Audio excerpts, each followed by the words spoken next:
Welcome to Talks and Views. In this video we will discuss packing list.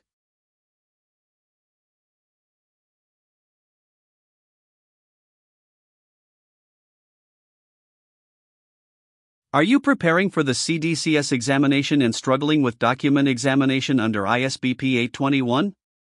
In this video, we break down one of the most frequently tested documents in trade finance, the packing list, through an engaging question and answer session.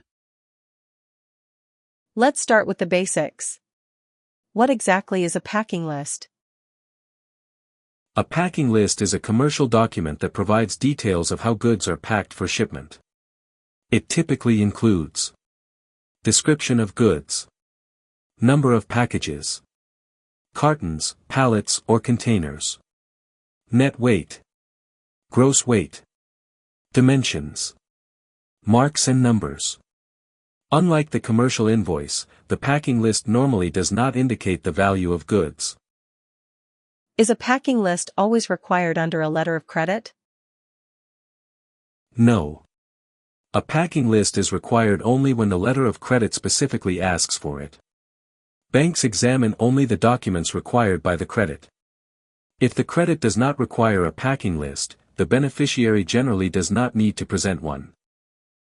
What does ISBP say regarding packing lists?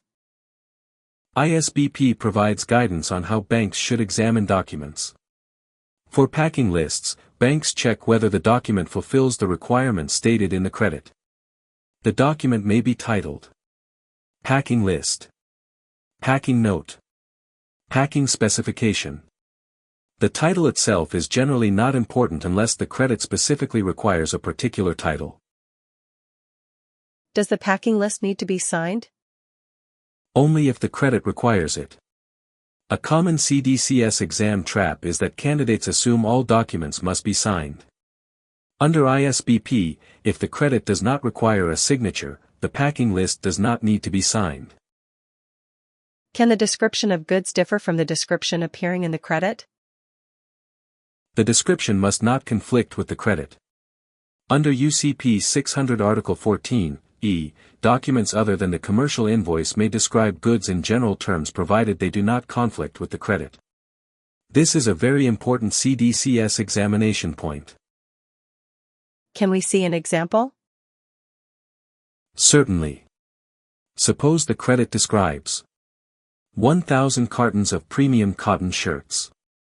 The packing list states 1,000 cartons of cotton shirts. This would generally be acceptable because it does not conflict. However, if the packing list states 1,000 cartons of polyester shirts, that would conflict with the credit and become a discrepancy. What about quantities and weights? If the credit requires packing list showing net and gross weight, both must appear. If only gross weight is shown and net weight is missing, the document becomes discrepant.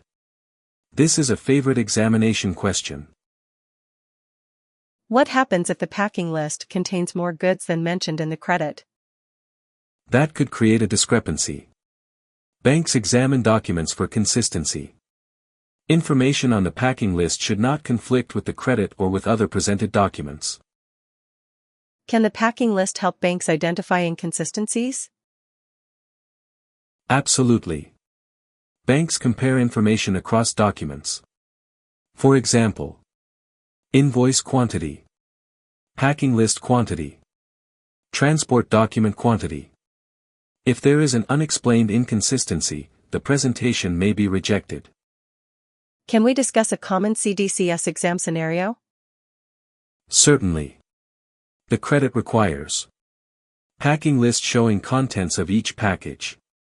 The beneficiary presents a packing list showing only total quantity. Although the total quantity is correct, the required package details are missing. Result? The document is discrepant. Candidates often miss this point in the examination. What is another popular examination trap? Marks and numbers.